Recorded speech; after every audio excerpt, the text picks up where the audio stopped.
So I realise that the audience is divided into two halves. Those who are here to learn about Marx, and those who are here to see if it can be done in 30 minutes. So I won't waste any more time. I just want to start with one of the formulations that Karl Marx himself wrote very early in his career. You might almost say as he was becoming a Marxist. He wrote in a book called The German Ideology, which was a critique of thinkers in his native Germany. In a book called The German Ideology in 1845, he wrote this: both for the production on a mass scale of this communist consciousness and for the success of the cause itself, the alteration of men on a mass scale is necessary. An alteration which can only take place in a practical movement, a revolution. This revolution is necessary, therefore, not only because the ruling class cannot be overthrown in any other way, but also because the class overthrowing it can only, in a revolution, succeed in ridding itself of the muck of ages and become fitted to found society anew. Now, there aren't many other passages in the entirety of Marx and Engels' career which so concisely sum up so much of what they had to say about the society and how it can be changed. So it's that single paragraph that I'm going to try and unpack in 30 minutes. And I want to start with the phrase that's right in the middle of it: the class overthrowing it. Now, that class was, for Marx and Engels, the working class, and the working class at that time was a relatively young class. It was possibly numerically predominant in England, but nowhere else. Not on the continent, not in North America, although obviously it would become so. It wasn't even the most impoverished class. Many sections of the peasantry, who were numerically, on a global scale, the predominant class, were certainly poorer, lived nearer to subsistence even than the Victorian working class in England. The reason Marx thought that it was this class that could transform society, that could overthrow it, was because it was upon its exploitation and oppression that the entirety of the newly dominant capitalist mode of production rested. It was by pumping profit out of the labour of this class that the entire industrial structure of society was being radically transformed, and that power was incontrovertibly passing into the hands of the capitalist class on a global scale. And that's proved to be a very powerful prediction if you think how little of that was true in 1845 and how completely it became and is still true. That was a very powerful predictive statement in itself. For Marx, it was this class's ability to act collectively at the point of production where profit was extracted from their labour, which gave them a uniquely powerful capacity, a uniquely powerful potential to transform the society around them. As he put it elsewhere, when the working class moves, the whole of society is sprung into the air. That if this group begin to change and transform the way in which they behave, then the whole of the rest of the society becomes untenable, becomes thrown into question. Now, the question of who the working class are, of course, has perplexed academics and journalists and political commentators, at least since Marx. I'm not going to spend any time at all, actually, on that debate for this reason. The one group of people who are utterly unperplexed by this question, who are utterly unpuzzled by this issue, are the working class themselves. In survey after survey in this country, when asked, what class do you think you belong to, 60% of people reply, the working class. So however confused journalists and academics might be, the actual people doing the work in this society reply unequivocally in survey after survey, in decade after decade, that they know exactly who's doing the work and what they should be called. So we won't spend any more time on that issue. It is as simple as this. If you work for a wage, if you were stopped being paid that wage for a month or two, would you find that you didn't have a roof over your head, couldn't put food on the table, and couldn't look after your kids? You'll find pretty soon that you're part of the working class, whether or not you actually identify in that way as well. And you will find, although this is rare these days, but it happens, and when it happens, it is exactly the same as it has happened since Marx wrote those lines. If you decide to withdraw your labour, you will find that very quickly, not only is your employer irritated, but the press are irritated, the official commentators are irritated, the politicians are irritated, and if there are enough of you withdrawing your labour, it will very quickly be decried as a national crisis, as needing laws in order to prevent you from doing this.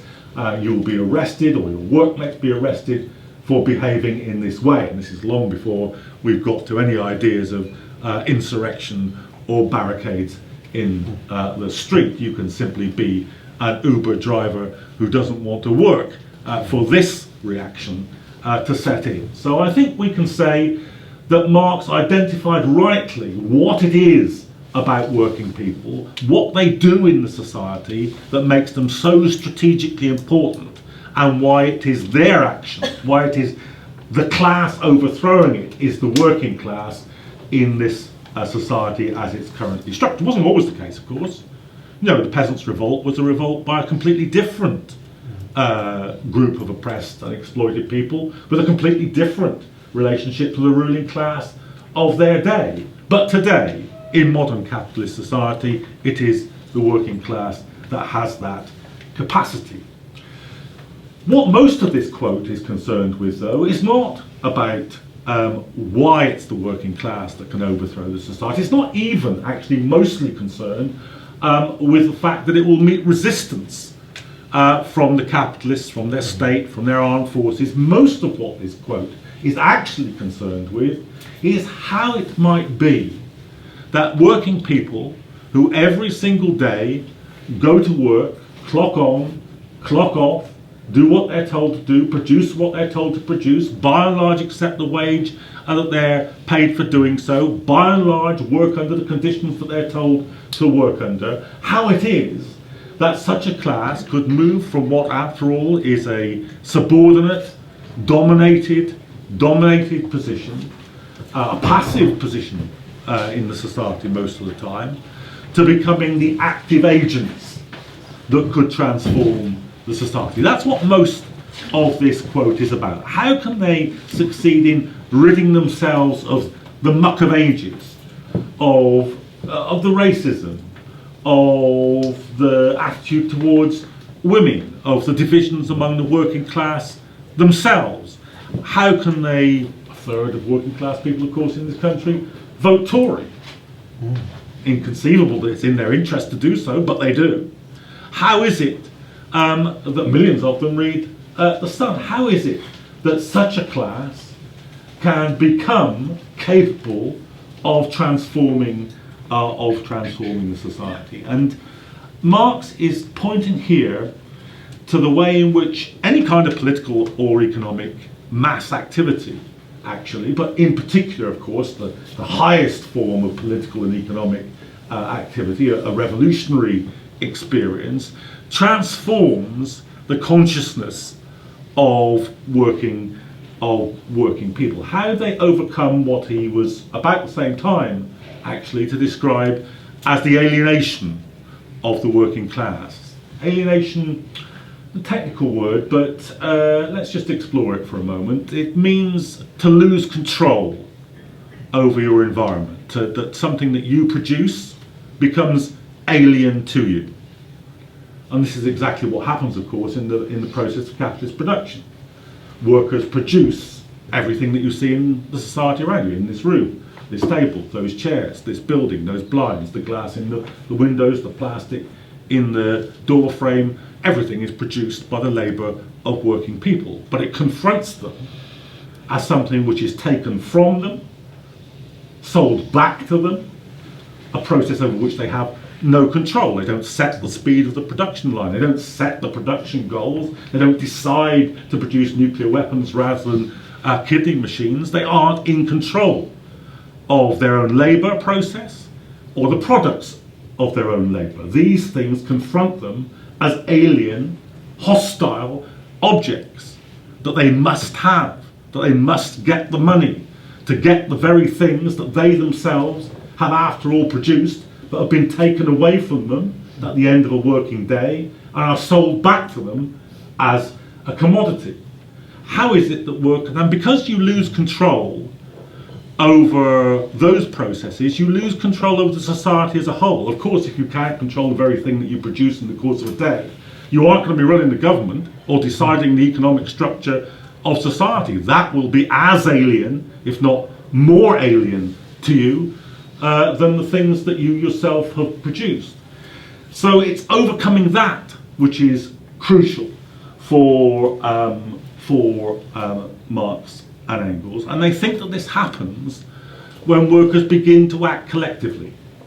When they are simply atomized, they don't have the power, and because they don't have the power, they don't have the consciousness which goes with power to see how the society can be transformed. You know, Lord Acton famously said that power corrupts, and absolute power corrupts absolutely.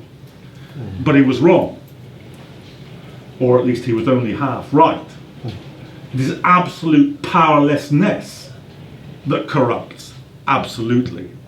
If you don't have the power over your immediate work circumstance and over the society around you, that is a corrupting, a debilitating, an atomizing, a demoralizing, a consciousness lowering condition to be in. By contrast, if you suddenly kick the boss out the door, if you suddenly occupy the factory, or stop the production line, or participate in a mass demonstration, a sense of power and of collective agency returns to you. I remember walking down on, some of us here were the organisers of the demonstrations against the Iraq War in 2003, February 2003, still the biggest political demonstration in British history, at least according to that authority, the Guinness Book of Records. And I remember my friend walking at the head of the demonstration said, "I have never walked down Piccadilly when there was nobody in the road and no police could stop us." And that was just a single big demonstration.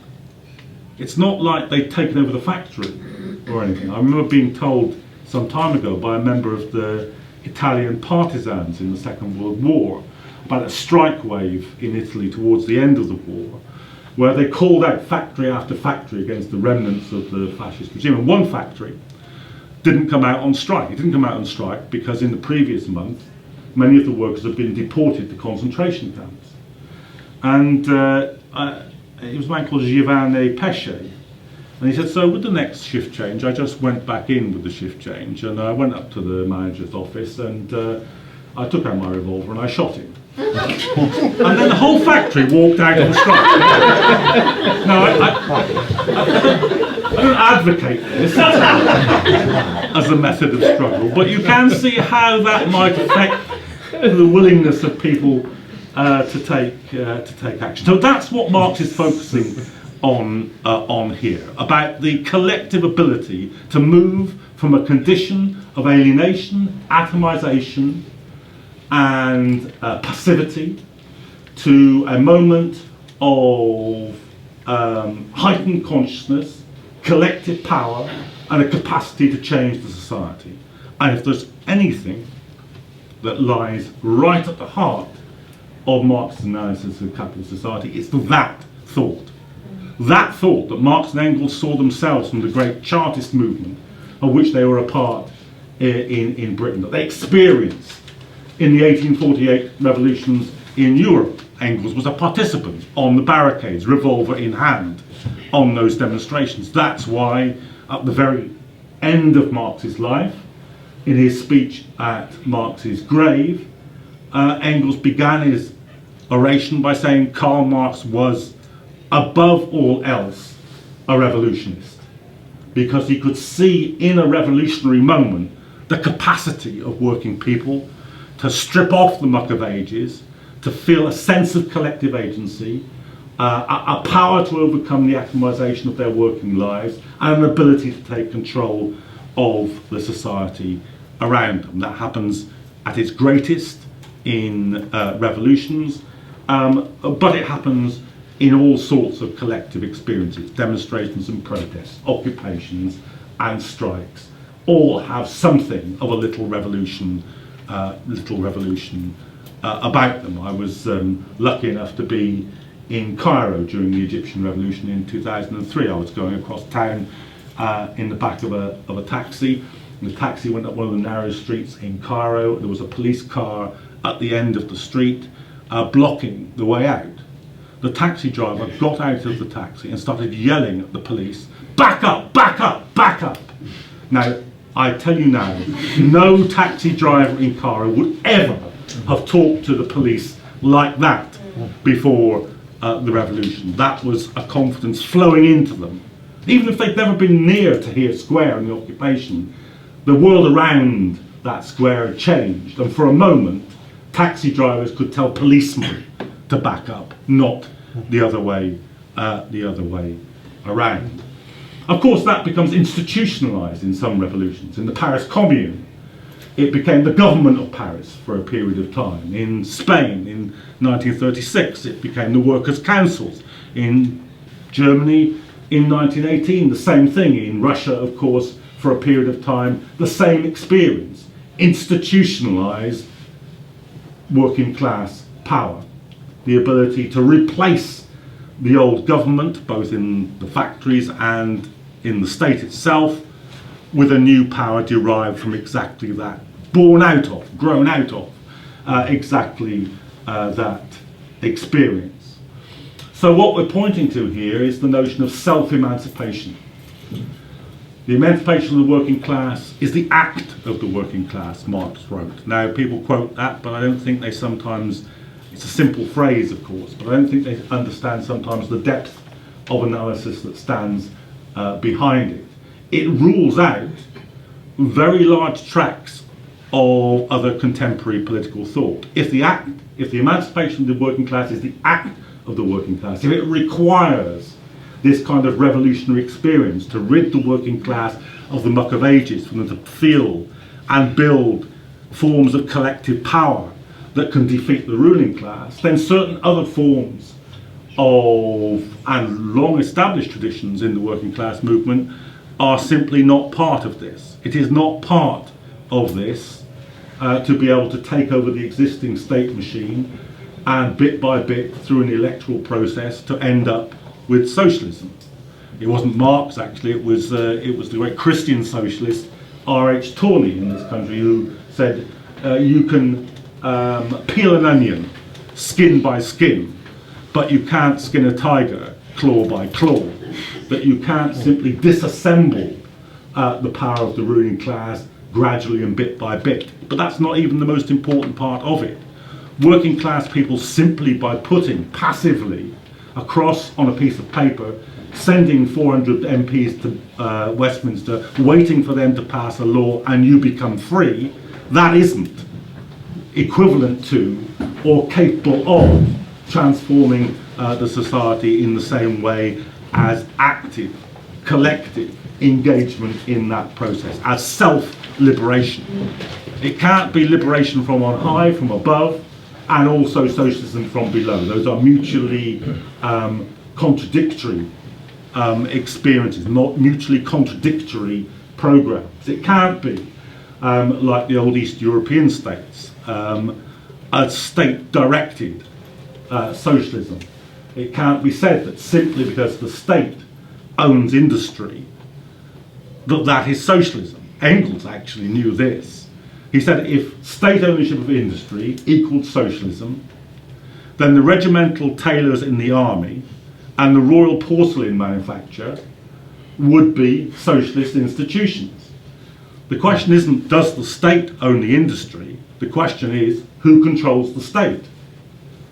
Is that an organisation grown out of collective working class struggle under the immediate and effective control of working class people collectively, or is it something very different?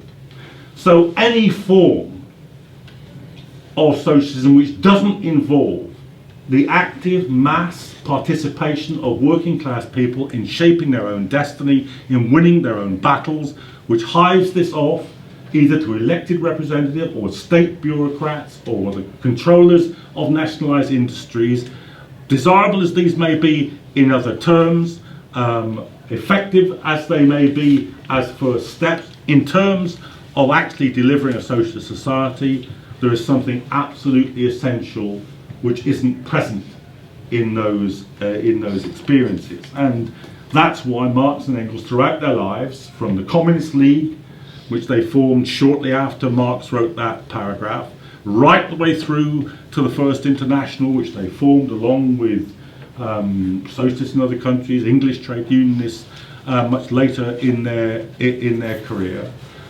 They were committed to establishing people around them, a group of people around them, a party organisation around them, which saw the world in those terms. Now, this didn't exclude, of course, working with other people who thought differently in the movement. It was one thing to have a different analysis. It would be quite another to take that to the point of refusing to work with other people in the movement who didn't at that time share that analysis. Now, people often think of this as something which comes much later in the Marxist tradition, as perhaps something which is to do with Lenin's political organisation or Trotsky's political analysis or so forth and so on. And it's certainly elaborated in those places. But it was absolutely clear to Marx and Engels at exactly the same time that Marx wrote those words in the German ideology right at the beginning of his political career.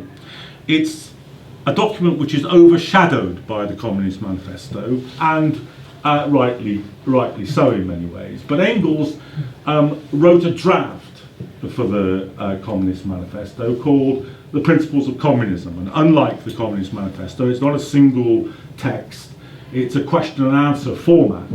And it's very powerful because of that, actually. It's well worth reading alongside the manifesto. It's not a polished piece of literature like the Communist Manifesto, but it has a kind of explanatory power because of its question and answer format. It's amazing that Engels writes this absolutely brilliant document, The Principles of Communism, and then writes to Marx saying it's really not good enough. It's not finished. I'm not happy with it. And anybody else, any other writer, would have regarded this as a supreme accomplishment. But Engels simply wasn't happy enough with it. But nevertheless, it did, on the question of political organisation, contain this idea, describing other political trends in the working class movement. He goes through a couple of them, and he says, finally, there's a third category, which consists of democratic socialists who favour some of the same measures as the communists, but not as part of a transition to communism, however, but as measures which they believe will be sufficient to abolish the misery and evils of present-day society. It follows that in moments of action, the communists will have to come to an understanding with these democratic socialists, and in general to follow as far as possible a common policy with them, provided that these socialists do not enter into the service of the ruling bourgeoisie and attack the communists. It is clear that this form of cooperation in action does not exclude the discussion of differences.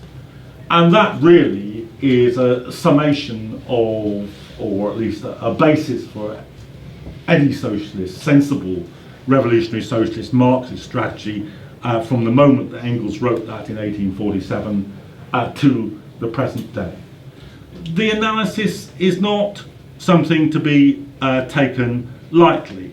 Serious questions are at stake here about working class power, about where and how that's best exercised, about the way in which it can contribute to victories and avoid defeats, about the weaknesses and the dangers of other approaches in the working class movement. These are, and have been, in the history of the movement, the fates of socialist governments have been decided by these questions. The fates of revolutions have been decided by these questions. The lives of millions of people, literally the life and death of millions of people, have turned on these issues. So they are not small questions. And that's why it's essential to go back in 30 minutes or 30 days or for in a lifetime to the Marxist tradition of analysis. But it is also absolutely essential that if we want to make any forward progress, we cannot say that only those people who have arrived at these questions already are the people that we are going to fight with and alongside. There are many people, many, and this is, of course, inherent in any notion of people transforming their consciousness. People are not the same when they enter a strike, a struggle, a protest movement, as they are after that experience has been gone through. The people who went through the great miners' strike, a year's worth of struggle in this country, weren't the same at the end as they were at the beginning, did not think the same thing about blacks or gays or women or the press or the police or the government that they did at the beginning of this. And that can take place in any kind of struggle. You know, the people in Liverpool have a different view of the sun, not because of a strike, but because of what happened at Hillsborough. So it can be many different forms of political and economic experience, but the essential notion of transforming consciousness, and in the business of transforming consciousness, transforming capacity to act politically and economically, that is the essential thing that was there right from the beginning in Marxism, runs like a red thread through everything, even the most abstruse philosophy or the most obscure economic tracts that Marx and Engels later wrote. That thought was absolutely essential. The self-emancipation of working people, the collective power of working people, the capacity of working class people to change. That didn't, never in Marx and Engels' career, stop them from cooperating with others, working with others who thought differently, because they knew that in that process of working with them, they would be working alongside people who disagreed with them today, but tomorrow might well have gone through an experience that got them to agree with them. This is how we move from non-revolutionary situations to revolutionary situations, sometimes very, very quickly indeed. So if there's any one thing that stands right at the heart of Marx's analysis, from the beginning to the end, it is this notion. Socialism from below, the emancipation of working class people being the act of working class people, that the capacity to transform society is rooted in change which takes place in struggle. And that is less than 30 minutes.